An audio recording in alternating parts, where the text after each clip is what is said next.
Salut à tous! Je suis vraiment ravie de vous retrouver pour ce deuxième épisode de Muséalia, le podcast dédié aux professionnels de l'art et du musée. Dans cet épisode, j'ai rencontré Asia Bretonnier qui m'a parlé de son métier d'assistante d'exposition. Avec Asia, on a parlé de confiance, du Canada et d'un certain Hubert Duprat. Je m'appelle Marianne Fromencourt, bienvenue dans Muséalia.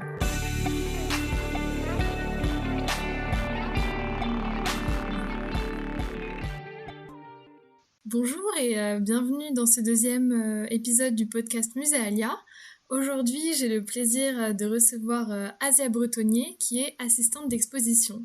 Bonjour Asia. Bonjour, merci de me recevoir. Merci d'être avec nous, ça me fait super plaisir. Alors toi, tu as été notamment assistante d'exposition au musée d'art moderne récemment. Est-ce que tu peux nous parler un peu du musée d'art moderne? Qu'est-ce qui se passe au musée d'art moderne? Alors le musée d'art moderne est un musée qui conserve effectivement des collections d'art moderne et contemporain. Et c'est un musée qui appartient au réseau des musées de la ville de Paris, donc au réseau de Paris Musée. C'est donc un musée municipal.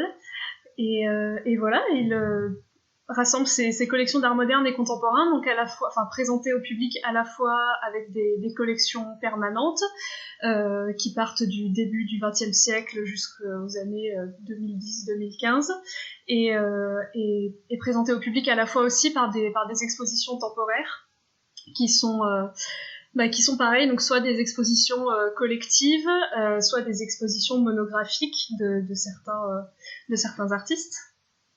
Asia, est-ce que tu peux nous dire en quelques mots en quoi consiste le métier d'assistante d'exposition? Oui, alors en fait je travaille sous la direction directe d'une commissaire d'exposition qui a en charge donc la création d'un projet d'exposition, de son organisation, de sa gestion. Et en gros, je l'assiste dans toutes ses missions au quotidien. Je peux te détailler un peu ces missions qui sont en réalité très variées puisqu'il y a il y a un pan totalement administratif où je m'occupe de faire par exemple pas mal de courriers. Je travaille sur la liste d'œuvres donc qui rassemble toutes les œuvres qu'on prévoit d'exposer dans une exposition. J'ai été en charge notamment récemment de la logistique des prêts donc des différentes institutions qui prêtent des œuvres à être exposées au musée. Voilà, je peux m'occuper de faire des dossiers de présentation de l'exposition. Après, il y a aussi un pan de ce travail qui est quand même plus documentaire, où on rassemble quand même toutes les informations disponibles sur les œuvres qu'on souhaite présenter, sur leurs caractéristiques, en gros pour essayer de les présenter le mieux possible, ne serait-ce que d'un point de vue technique. Et voilà, donc je peux aussi faire des recherches iconographiques sur certaines œuvres. Et il y a aussi toute une partie du travail qui concerne également l'édition d'un catalogue à l'occasion de cette exposition temporaire. Et donc là, il y a un travail de relecture. Parfois, on peut être en contact avec les prêteurs et puis bien sûr avec toutes les personnes qui s'occupent de l'édition de ce catalogue. Donc en réalité, en fait, être assistant d'exposition, c'est un métier qui te permet d'être en lien avec de nombreux interlocuteurs qui ont vraiment des activités très variées, puisqu'il y a à la fois des interlocuteurs en interne avec toutes les personnes qui travaillent au musée, les services par exemple de régie, régie des œuvres, de la production. Il y a aussi les services de communication, de la presse, le service des publics, le service des éditions. C'est effectivement plein de monde avec lesquels on travaille pour chaque exposition. Et puis bien sûr, après, il y a tous les interlocuteurs externes, puisqu'on communique effectivement avec les autres institutions donc, qui nous prêtent des œuvres. Donc beaucoup de contacts pour organiser ces prêts, les transports, les constats. On est aussi en contact avec des galeries, on est en contact avec des restaurateurs, puisque donc, certaines œuvres ont besoin d'être restaurées avant d'être exposées. Voilà, donc on est en contact avec des personnes très variées, et ce qui fait que c'est un travail qui change en permanence en réalité. Super. Et quand est-ce que tu as su que tu voulais te consacrer à ce métier? Alors, je l'ai su en fait un peu, ça s'est passé un peu au fil de mes études. J'ai toujours eu une appétence particulière pour l'art. J'ai fréquenté les musées je les fréquente depuis très longtemps.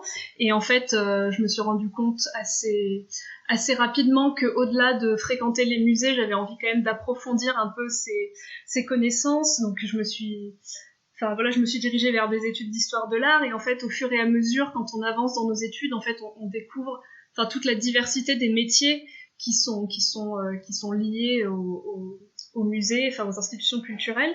Et en fait, en réalité, c'est au fil de différents stages, de différentes expériences que finalement, j'ai eu la chance de faire un stage en fait en tant qu'assistante d'exposition et de pouvoir rester donc pendant plusieurs mois. Et en fait, ça m'a particulièrement plu. Et effectivement, après, là pour l'instant, ça me convient bien et je vois ça aussi comme une étape, quelque chose pour être amené ensuite à évoluer suivant les postes que je pourrais avoir ensuite, par exemple devenir chargée d'une collection, avoir une suite dans une augmentation de compétences, on va dire, finalement. Et d'ailleurs, est-ce que tu pourrais nous parler un peu plus en détail de ton parcours ou peut-être sur la façon dont on peut devenir assistante d'exposition?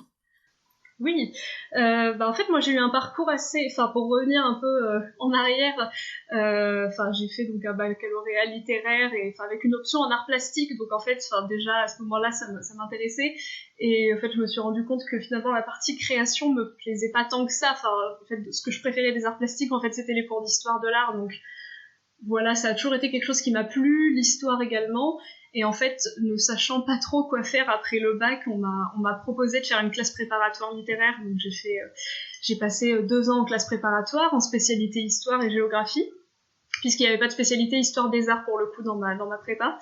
Et là pour le coup, j'ai très rapidement su que je voulais passer le concours de l'école du Louvre, puisque ça semblait être la meilleure formation pour continuer en histoire de l'art. Et donc après 2 ans de prépa, j'ai passé le concours de l'école du Louvre, donc que j'ai eu, et je suis arrivée donc en première année de licence. Et en fait, pendant cette première année, j'ai décidé de parallèlement également faire une licence d'histoire, histoire un peu on va dire d'achever la première formation que j'avais eue en classe préparatoire. Donc en gros, j'ai fait une L3 d'histoire et donc depuis j'ai eu une licence. Et voilà, et parallèlement, donc j'ai passé les 3 années de licence à l'école du Louvre, donc on fait de l'histoire de l'art de la préhistoire à nos jours. Et ensuite j'ai enchaîné avec les masters de l'école, avec donc une première année de master en muséologie. Donc là pour le coup, en fait, dans ces années de master, on ne fait plus d'histoire de l'art, on se concentre justement sur l'organisation des musées. On fait par exemple du droit du patrimoine. On a des cours sur la médiation, on fait de l'histoire des collections, donc on étudie vraiment comment les musées se sont organisés, quel est leur rôle, comment ils fonctionnent, et donc ça ouvre beaucoup après ces années d'histoire de l'art. Et voilà, et ensuite j'ai fait un master 2 spécialisé en régie des œuvres et en conservation préventive, toujours à l'école du Louvre. Et en fait, c'est par le biais de différents stages que j'ai fait. Ensuite, je me retrouvais, là, au dernier poste que j'ai occupé au musée d'art moderne, puisqu'en fait, j'ai réalisé mon stage de fin d'études au musée d'art moderne en tant qu'assistante d'exposition, et ensuite, il s'est prolongé en un contrat, donc voilà, en fait, je suis restée pendant 1 an et demi au musée. D'accord. Et tu travailles sur une exposition en particulier, il me semble, au musée d'art moderne? Oui, tout à fait. Alors en fait, tout d'abord, la première exposition sur laquelle j'ai travaillé en arrivant au musée d'art moderne, c'était une exposition. En fait, c'était un renouvellement du parcours permanent du musée pendant qu'une grande partie du musée était fermée pour des travaux. Et donc ça a été ma première approche en fait au musée, donc avec ce travail d'assistant d'exposition, dans la mesure où effectivement j'ai travaillé donc, dans les derniers mois de préparation de cette exposition dans les collections permanentes. Voilà, donc c'était déjà très intéressant parce que ça m'a permis on va dire, d'apprivoiser les collections du musée, qui sont quand même extrêmement riches, et donc j'ai eu la possibilité donc, d'en voir une petite partie grâce à ça. Et ensuite, effectivement, le plus gros projet sur lequel j'ai travaillé depuis, donc pendant 1 an et demi, a été l'organisation de l'exposition consacrée à Hubert Duprat, qui est donc un artiste contemporain, et le musée tient en ce moment la première rétrospective en France du travail de cet artiste, donc c'était quand même un gros projet. Et donc oui, en réalité, c'est ma première vraie expérience d'assistante d'exposition en tant que telle, puisque ça m'a permis de suivre ce projet d'un bout à l'autre, ce qui était quelque chose que je n'avais pas pu faire avant dans mes stages précédents, puisque au bout de 2 ou 3 mois, on finit toujours par partir en cours de route et on voit jamais une exposition en entier. Donc voilà, là c'était vraiment une expérience très très enrichissante à ce niveau-là. Ça a l'air d'avoir été super intéressant et passionnant en effet. Et du coup, comme tu nous as dit tout à l'heure, être assistante d'exposition, c'est un métier où on travaille vraiment en binôme, du coup, avec la commissaire d'exposition qui peut être Tout à fait. conservatrice ou conservateur. Et du coup, c'est comment d'avoir une telle relation de binôme quand on travaille comme ça en tant qu'assistante d'expo? Et c'était extrêmement enrichissant. Enfin, j'ai énormément appris. Enfin, j'ai eu la chance de travailler avec une commissaire d'exposition qui avait vraiment envie de transmettre, en fait, qui avait envie de transmettre son travail et de m'apprendre les ficelles du métier, on va dire. Et elle m'a fait confiance. Et en fait, on a vraiment, on a construit, on a construit une relation de confiance au fil des mois. Et c'était absolument, c'était vraiment passionnant de pouvoir travailler avec elle parce qu'elle-même est passionnée par ce qu'elle fait. Donc en fait, il y a que du bon qui ressort de ce genre d'expérience. Donc c'était vraiment très très intéressant. Trop chouette. Et j'ai fouillé aussi un petit peu tout à l'heure sur ton LinkedIn et j'ai vu que tu avais fait un séminaire d'été à Montréal. Est-ce que tu peux nous parler de cette expérience? Comment c'était, voilà, le monde des musées au Canada? Qu'est-ce que t'en as retenu? Et c'était effectivement très enrichissant aussi. En fait, c'est un séminaire qui est organisé, qui existe depuis une dizaine d'années. En fait, c'est un partenariat entre l'École du Louvre et l'Université de Montréal, qui permet en fait à une quinzaine d'élèves de partir chaque année pendant 3 mois à Montréal. En fait, c'est un séminaire qui est très intéressant parce qu'il s'articule en deux morceaux, puisqu'en fait, il y a une partie de cours vraiment à l'université qui sont dispensés donc par Colette Dufresne-Tassé, qui est une chercheuse et une muséologue quand même assez très reconnue, et qui, pareil, a vraiment à cœur de transmettre sa passion pour les musées. Et c'était vraiment pour le coup très très très enrichissant de la côtoyer et d'avoir un peu son expérience aussi. Et donc elle nous donnait effectivement donc des cours à l'université, et on avait aussi également énormément de visites dans des musées de Montréal ou d'Ottawa. On a visité quand même pas mal d'endroits pour rencontrer d'autres professionnels des musées qui nous accueillaient, qui nous expliquaient comment fonctionnait leur institution. Et on avait toujours des visites. C'était une immersion en fait dans les musées au Canada, et c'était absolument passionnant de ce point de vue-là. Et en fait, l'autre pan de ce séminaire est un stage qu'on réalise dans un musée à Montréal. Et donc là, pour le coup, je travaillais en binôme avec une autre étudiante de l'école du Louvre, et on travaillait au musée McCord Stewart, qui est en fait le musée d'histoire sociale de la ville de Montréal. Et en fait, on travaillait aussi à la préparation d'une exposition qui se tient en ce moment à Montréal, qui est consacrée à la nuit. Et donc là, pour le coup, c'était une exposition totalement différente de ce que j'ai pu voir au musée d'art moderne, par exemple, c'était une expo vraiment thématique qui mettait en valeur les collections du musée, qui sont très très variées. Et en fait, on a fait des recherches préliminaires pour cette exposition. On a fait travailler avec la responsable du projet, qui est une des conservatrices du musée, en gros, pour élaborer ce parcours d'exposition, pour décider des objets qui allaient être présentés. Donc on a passé pas mal de temps dans les réserves, par exemple, à découvrir un peu tout ce qui était conservé au musée. Donc c'était absolument passionnant. C'était 3 mois c'était très très dense. On est projeté dans une autre ville, de l'autre côté de l'Atlantique. C'était absolument, c'était vraiment génial. Ça s'est très très bien passé. Et ouais, non, c'était une très très très très belle expérience pour le coup. Je viens de croire, ça devait être super intéressant de pouvoir avoir un autre J'en parle regard. avec passion. Ouais, tout à fait. Ça fait plaisir à entendre. Et est-ce que tu peux nous parler aussi un peu du quotidien d'une assistante d'exposition? Bien sûr. En fait, comme j'ai pu en parler tout à l'heure, on a des activités très variées, donc pour le coup, il n'y a pas vraiment de journée type. Disons qu'il y a en fait le travail évolue suivant les phases d'avancement du projet en réalité, puisqu'il y a des journées quand on est quand même assez en amont de l'ouverture de l'exposition, où pour le coup, on travaille vraiment plus derrière son bureau et voilà, on fait du travail administratif et donc comme je l'ai dit tout à l'heure, on s'occupe de la liste d'œuvres, on est en contact avec les prêteurs pour voir si les œuvres qu'on souhaiterait exposer sont disponibles. Voilà, on s'occupe aussi, je dis on, mais en fait, c'est vraiment un ensemble de personnes au musée. Il y a des régisseurs, des chargés de production. Vraiment, il y a énormément de personnes en fait qui sont impliquées à ces étapes qui sont quand même bien en amont de l'ouverture de l'exposition. Voilà, donc il y a tout ce côté-là au quotidien. Et puis ensuite, ça évolue. Il y a des jours où parfois on est concentré, par exemple, sur des relectures de relecture du catalogue, relecture de la signalétique, donc des textes de salle, de l'aide à la visite, des communiqués de presse.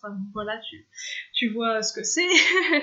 Et après, il y a une autre phase qui est quand même très importante et qui occupe une grande partie aussi de notre temps, c'est quand même le montage de l'exposition.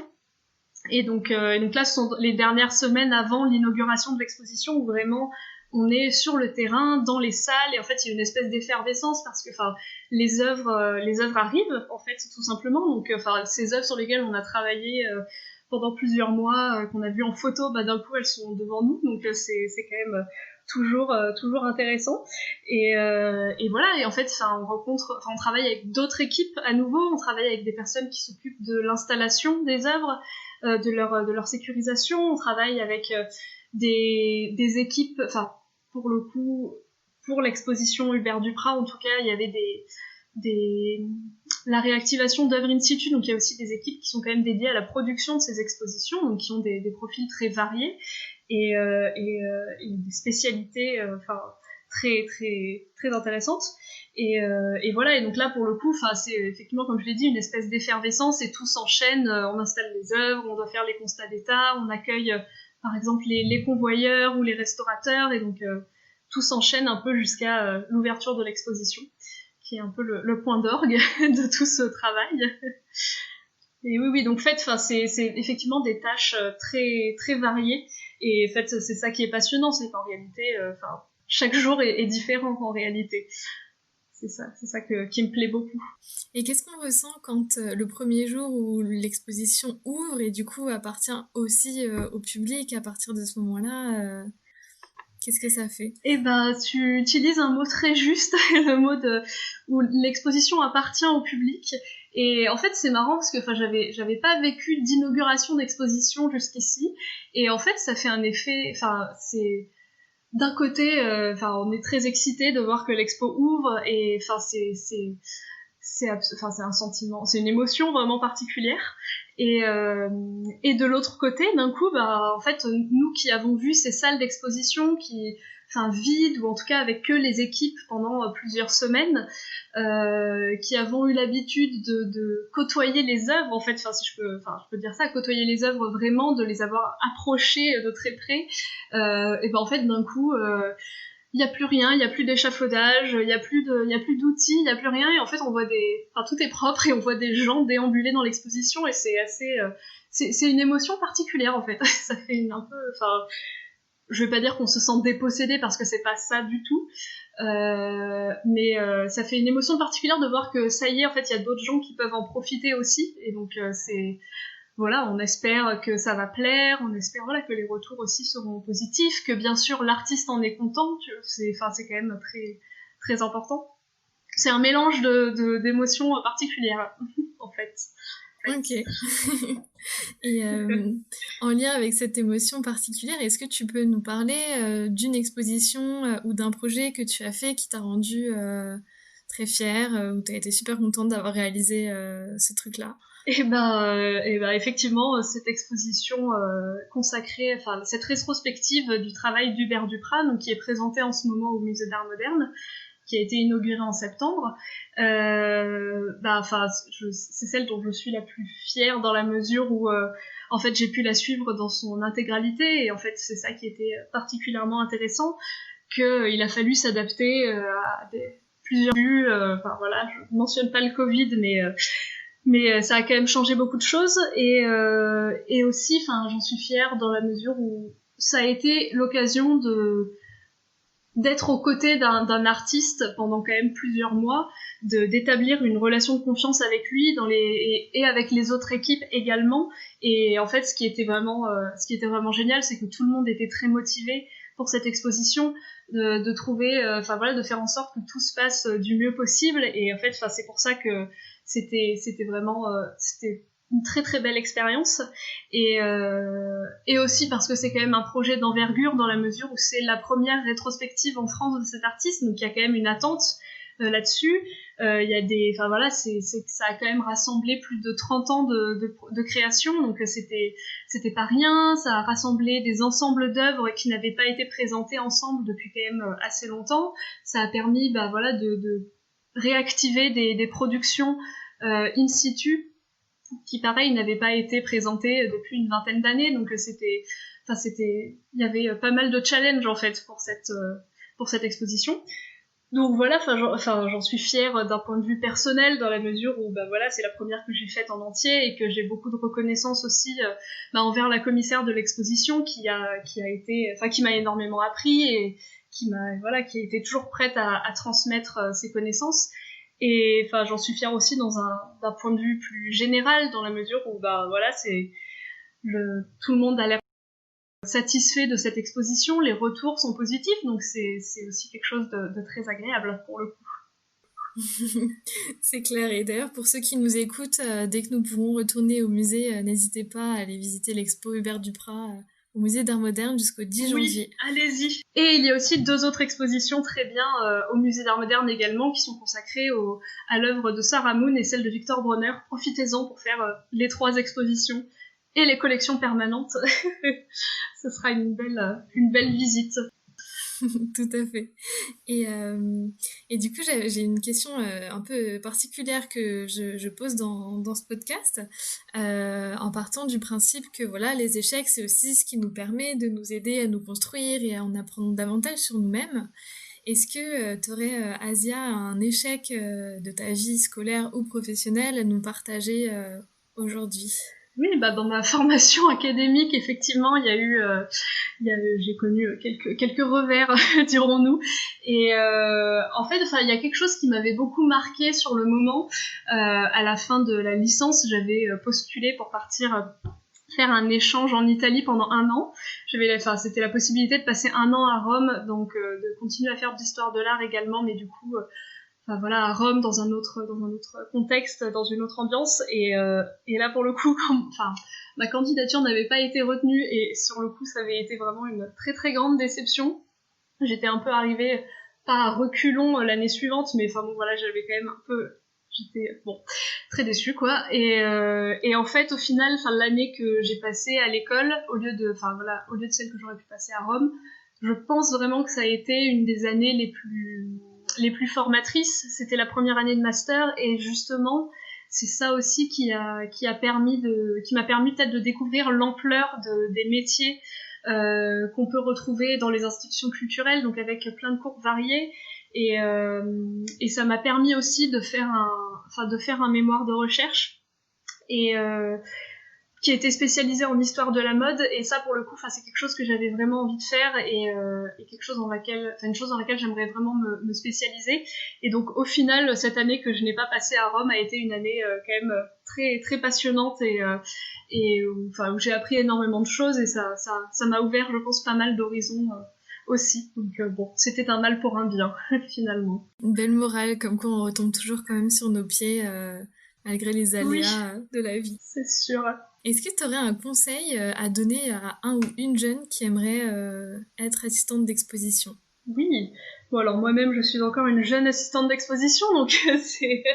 Voilà, mais en tant que personne, en tout cas, qui vient de finir ses études et qui rentre pleinement dans cette vie professionnelle, je pense quand même, que ce qui est très important, c'est déjà, d'avoir une formation en histoire de l'art, vraiment d'avoir quand même d'excellentes connaissances à ce niveau-là, les plus variées possibles, qui concernent le plus d'époques possibles, vraiment.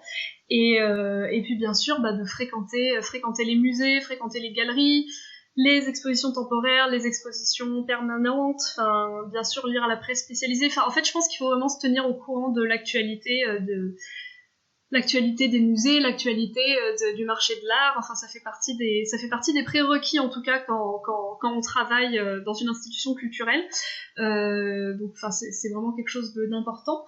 Et puis après, juste, je pense qu'il faut aussi être quand même assez organisé, juste en termes de savoir-faire. Je pense qu'il faut être quand même, toujours être assez calme, ne pas céder au stress, être très réactif, être très organisé, effectivement. Et puis en fait, le meilleur conseil, c'est juste de faire des stages. Dès que vous en avez la possibilité, ne pas attendre le master. Je pense que vraiment, il faut réussir à faire des stages, même si au début c'est que des stages de 2 mois.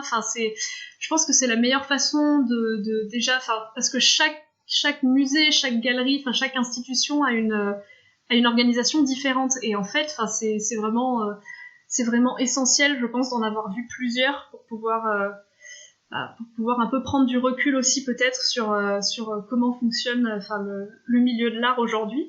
Et donc effectivement, faire des stages, ça va aider aussi à définir vraiment ce qu'on attend, ce qu'on souhaite pour notre vie professionnelle. Voilà. Merci d'avoir partagé ces super conseils, Asia. Et est-ce que tu as des prochains projets qui se profilent à l'horizon? Est-ce que tu veux nous partager quelque chose? Alors pour l'instant, donc je suis en recherche d'emploi, ce qui me permet de réfléchir quand même beaucoup à ce que j'aimerais faire. Idéalement, j'aimerais poursuivre en tant qu'assistante d'exposition, parce que je pense que je peux encore avoir des choses à apprendre et à tirer de ce métier-là. Et aussi parce que chaque exposition est différente et présente de nouveaux défis, donc j'aimerais vraiment continuer là-dedans. Après, je cherche à faire ce travail en France ou à l'étranger. C'est vrai que j'aimerais beaucoup pouvoir retourner au Canada, parce que ça a été une expérience quand même très enrichissante. Et voilà. Et sinon, à part ça, je songe aussi peut-être à revenir plus vers la recherche. Je sais pas, une thèse, je ne sais pas, en fait, j'ai plusieurs possibilités qui s'offrent à moi, et voilà. Et sinon, après, dans un futur plus ou moins proche, je vais passer le concours d'assistant de conservation. Super, et Asia, mille merci d'avoir été avec nous pour le 2e épisode de Muséalia et d'avoir partagé ton expérience. Merci à toi, merci de m'avoir invitée. J'espère que ça va créer de l'engouement autour de ce métier. Carrément. Cet épisode est maintenant terminé, j'espère qu'il vous a plu. Vous pouvez retrouver Muséalia sur toutes les plateformes de podcast. Hep, ne partez pas encore, parce que si vous avez aimé cet épisode, c'est maintenant que vous pouvez m'aider. Et je vais vous dire comment. Abonnez-vous à Muséalia sur votre application de podcast, et si vous êtes sur Apple Podcast ou sur iTunes, vous pouvez laisser un avis 5 étoiles de préférence. Ça m'aide beaucoup à bien référencer le podcast et à le faire découvrir à d'autres personnes. Si vous voulez me suivre sur les réseaux sociaux, c'est sur Facebook que ça se passe, sur la page Muséalia Podcast. Vous pourrez y découvrir les coulisses de l'émission. Vous pouvez aussi me retrouver sur Instagram avec le compte Bol de Culture, où j'écris des critiques d'exposition. Tous ces liens sont dans la description de l'épisode. Voilà, j'ai terminé. Merci beaucoup d'avoir écouté jusqu'au bout, et on se retrouve pour le prochain épisode.